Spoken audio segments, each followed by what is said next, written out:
Sud Radio Midi, Jean-Marie Bordry.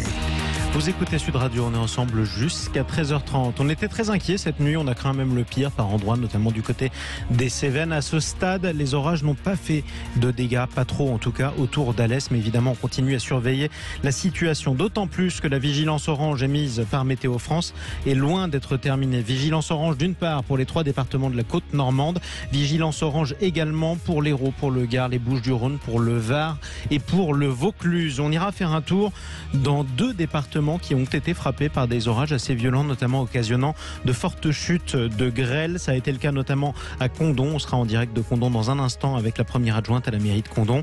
On ira aussi faire un tour du côté de Hyères. Ça, c'est dans le Var où il y a eu même des coulées de boue un peu autour du Pradet. Bonjour Nicolas Lefriand.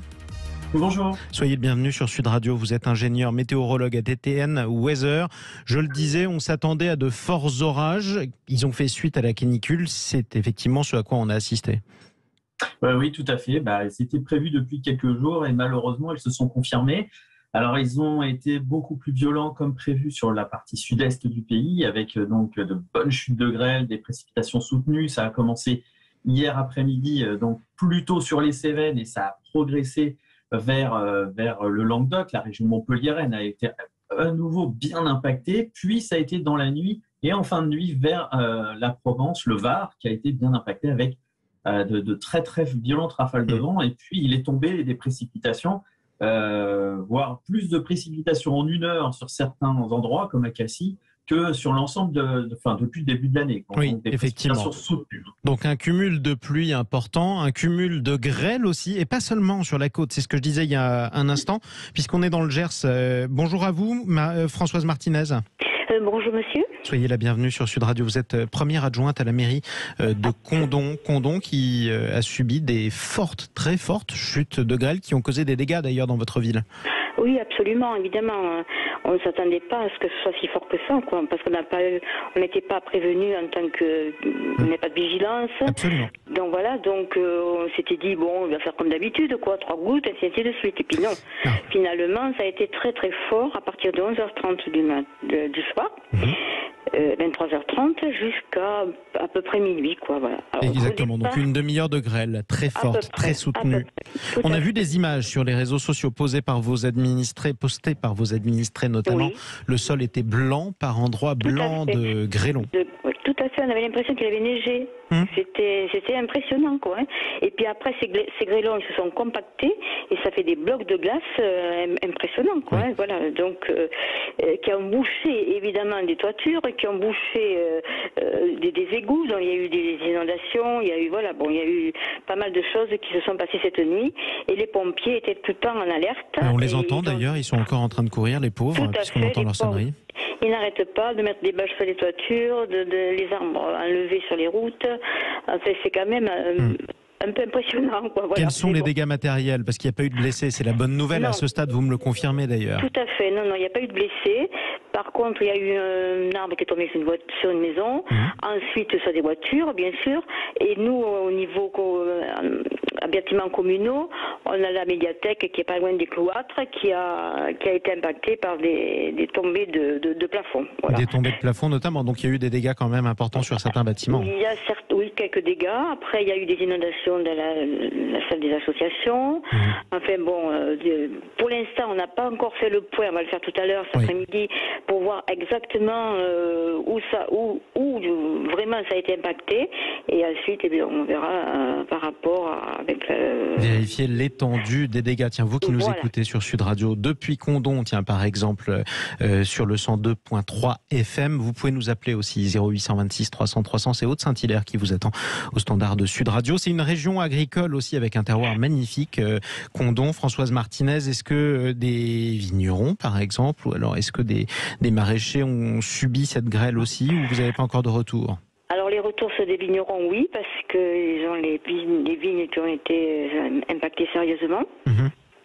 Voilà, alors donc cet après-midi, on ira voir sûrement un vigneron.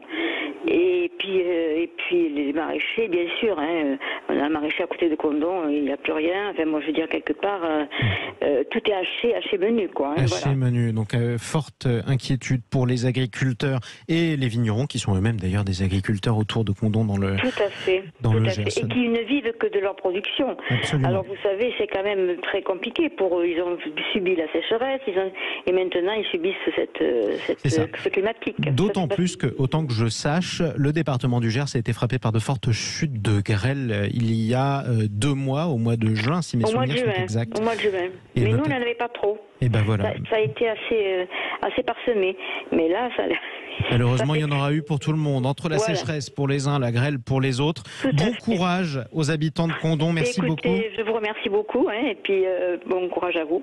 Oui. Bon, nous, écoutez, on est au sec. On en profite, malheureusement. Voilà, tout à fait. Et malheureusement pour vous. Bonne journée à vous, Françoise Martinez, première adjointe de la mairie de Condom. Vous êtes toujours avec nous, Nicolas Lefriand, ingénieur météorologue à DTN Weather. Alors, il n'y a pas de science exacte, on le sait, évidemment. C'est toujours difficile de savoir partout où frapperont les orages. C'était déjà arrivé il y a plusieurs années, même avec des inondations parfois fortes. Comment on explique le fait qu'on n'arrive pas encore à anticiper précisément tous les endroits où il y aura des phénomènes assez forts ? Le problème, c'est qu'en météo, c'est qu'on sait prévoir qu'il va y avoir des orages. Voilà. Là, sur toute la France, le risque d'orage est généralisé. Le problème, c'est qu'on ne sait pas à quel moment ils vont se développer, quelle intensité ils vont avoir, combien de temps ils vont durer et est-ce qu'ils vont se dissiper plus ou moins rapidement ou se déplacer plus ou moins rapidement. C'est très compliqué. Là, ce que l'on sait, c'est qu'on sait où les régions vont être les plus impactées, où le risque d'orage les plus violents vont se développer. Donc, c'était le cas dans le sud-est. C'est là qu'on a eu les rafales de vent les plus violentes, les chutes de grêle les plus importantes, les précipitations les plus soutenues. Mais sur le reste du pays, le risque orageux était présent, puisqu'on est en vigilance jaune sur toute la France. Absolument. Ça veut dire que tout le monde peut être impacté à un moment ou à un autre par un orage. Ça, c'est important d'ailleurs. On va s'y arrêter d'ailleurs, parce que c'est très important ce que vous nous dites, Nicolas Lefriand. Quand on dit vigilance orange sur 3, 4, 5, 6 départements, c'est Météo France qui nous le dit. Ça ne veut pas dire qu'il ne va rien y avoir dans tous les autres départements. Ça veut juste dire que la probabilité qu'il se passe quelque chose d'important est beaucoup plus forte dans les quelques départements, mais il faut être vigilant partout. Exactement. Les départements mis en vigilance orange, ça veut dire que le risque est plus important et plus généralisé à l'échelle du département. Alors que sur les autres régions, les autres départements qui sont en vigilance jaune, ça ne veut pas dire que les orages ne vont pas éclater et qu'ils localement ne pourront pas produire de fortes pluies, comme on l'a vu sur Paris hier et hier soir, ou là, comme vous l'avez vu dans le Gers, à Condom, avec d'importantes chutes de grêle. Ça veut dire qu'à quelques kilomètres près, il n'y a rien eu. Je prends l'exemple de moi dans les Yvelines, j'ai eu 1,2 mm de précipitation, alors qu'à Paris, on a eu 47 mm de précipitation. À vol d'oiseau, je suis à 30 km. Donc, vous voyez, on ne peut pas placer toute la France en vigilance orange dès qu'il y a un orage de prévu. Mais le problème, c'est qu'un orage est potentiellement fort. Et voilà. Sur des endroits précis. Et c'est justement, c'est arbitraire la manière de le déterminer. Et d'ailleurs, quand on dit qu'il va y avoir de gros dégâts ou qu'il peut y en avoir sur un département, comme vous le dites, c'est bien juste à côté, il peut ne rien se passer. C'est très aléatoire. Restez avec nous, tiens, Nicolas Lefriand, parce qu'on file dans le Var tout de suite. Du côté de hier, il y a eu aussi des phénomènes assez spectaculaires. Bonjour Nadine Gauthier. Bonjour. Bienvenue à vous sur Sud Radio. Vous êtes en direct du Var, pas très loin de hier. Vous avez eu une drôle de soirée. Alors on rassure tout le monde tout de suite. Vous n'avez pas de dégâts chez vous, autant que je sache. En revanche, vous avez couru partout. Vous avez couru partout. Racontez-nous la soirée.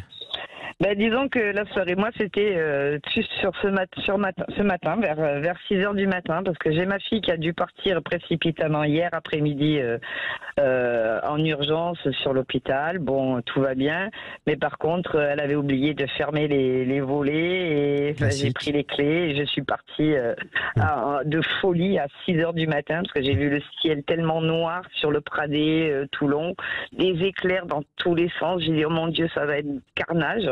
Effectivement, j'ai pris la route. Donc, il pleuvait pas encore sur la presqu'île, parce que moi, j'habite la Capte. Et en route, ça allait. Et à Carqueiranne, j'ai commencé à avoir des fortes pluies. et la grêle qui a commencé à tomber. C'était impressionnant au niveau de ma voiture parce que ça tapait dans tous les sens et c'était brumeux. J'ai commencé à avoir de l'eau qui a commencé à monter à des endroits, ça fait des cuvettes. Et là, c'était un peu impressionnant. Donc, j'ai pris mon courage. J'ai dit, il faut que j'arrive au Pradé, parce que j'allais au Pradé. Et c'était de pire en pire parce que c'était violent. On voyait presque plus la route. Mais bon, j'arrivais quand même à avancer. Je connaissais un peu la route. Donc, des fois, je passais sur le milieu de la route pour pas être sur les bords parce que c'était déjà ça bien ruisselait, plus ça de ravinait 20... un peu. Ah oui, mais de la terre, de la boue, plus de 20 cm d'eau de tous les côtés. Et puis à des endroits, c'était des cuvettes, c'était des torrents parce qu'il y a des routes qui descendaient de collines et autres. Là, c'était de la terre, de la boue, des pierres. C'était impressionnant, des branches. Et après, quand je suis arrivée sur Carqueiranne, c'était assez violent aussi au niveau de la grêle. Ça a continué sur le Pradé et à un moment, j'ai vu un fauteuil de jardin qui a traversé la route. Bon, j'ai pas paniqué, j'ai continué, j'ai dit il faut que j'arrive au Pradé. Et à la fin, vous avez réussi à les fermer à temps ou pas, les volets de votre fille? Je suis arrivée chez ma fille, c'était violent parce que quand je suis sortie en fraction de seconde, j'étais trempée de la tête aux pieds, la grêle dessus, de tous les sens. Je suis arrivée à la maison, à l'appartement, et la chance, l'eau n'est pas rentrée, je suis arrivée à tout fermer. J'ai tout débranché parce qu'il y avait des éclairs, mais vraiment, même sur le Pradé, c'était impressionnant. Franchement, c'était l'apocalypse parce que on était comme dans une atmosphère vraiment recouvert, cette grêle dans tous les sens, on voyait rien. Bon, j'ai fait quelques minutes, mais le plus dur, ça a été sur le retour. Pour repartir vers la presqu'île, là, c'était catastrophique.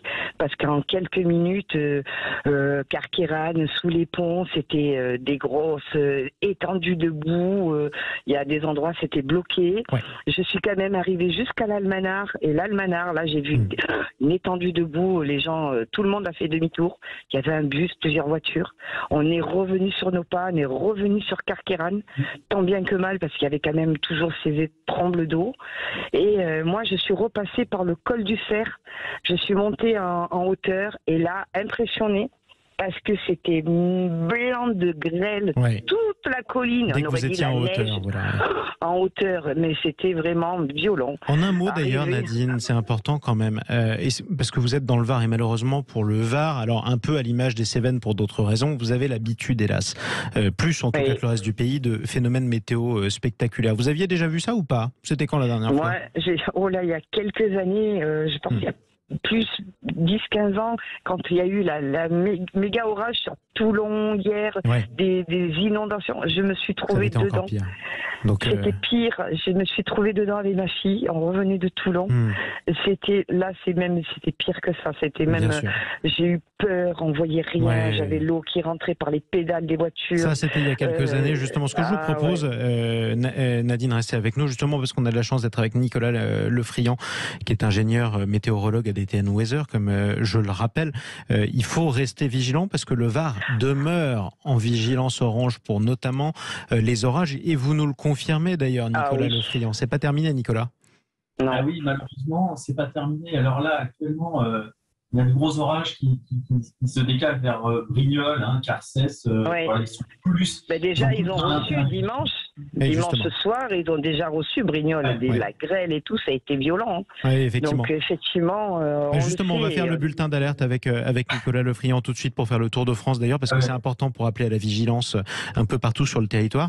Donc, du coup, Nicolas, Brignoles, effectivement, a été déjà frappé. Il peut retomber quelque chose sur Brignoles. Où est-ce que la vigilance est en cours? Là, il est en cours sur tout le sud-est du pays. Vous l'avez cité, les départements en vigilance.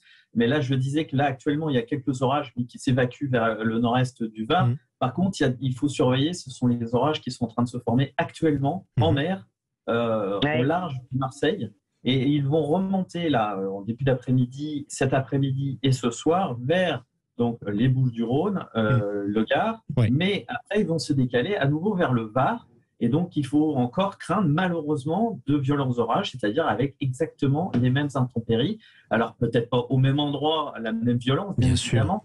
Mais le problème, c'est que si les routes sont déjà encore avec plein de boue et puis des chutes d'arbres, là, malheureusement, ça ne va pas arranger la situation. Non, effectivement. Donc soyez vigilants un peu partout. Ce sont des orages, on en a déjà vu, on en verra d'autres, effectivement.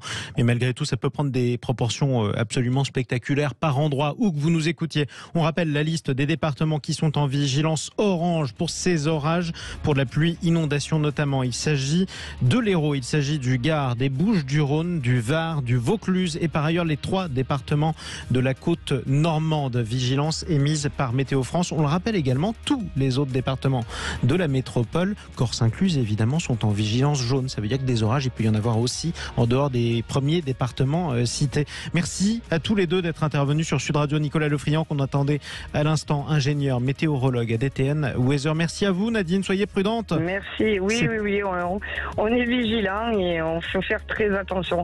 Pensez, dites aux gens de ne pas se garer sous des arbres, des trucs comme ça. Exactement. Ça, il faut le rappeler parce qu'on n'y pense pas quand on se gare. Oui. Mais ça va tellement vite, les arbres ils se couchent rapidement et on est bien entouré de pinèdes et autres. C'est ça. Donc faites attention. Ça, vigilance. Vigilance dans le Gard. Merci à vous. Bon courage à vous Nadine Gauthier. Restez avec nous sur Sud Radio. On quitte le Var. On va pas très loin malheureusement. C'est dans les Bouches-du-Rhône. Non pas pour parler des orages qui pourraient frapper Marseille, mais pour parler d'un nouveau drame qui s'est produit dans la ville puisque un jeune qui se livrait à un rodéo urbain est mort des suites d'un accident. Et effectivement, on ne sait pas quand est-ce qu'on sortira de cet autre phénomène. On en parle avec Bruno Bartocchetti, l'unité SGP Police Force Ouvrière dans un instant sur Sud Radio. À tout de suite.